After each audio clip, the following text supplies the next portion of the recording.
નોકરી દઈ તો દઈ આલી ને નોકરી નહીં તો દઈ ને કોતી દે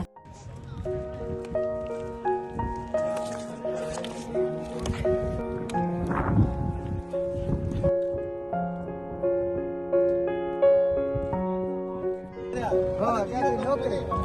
નોકરી કર્યા નોકરી લે દે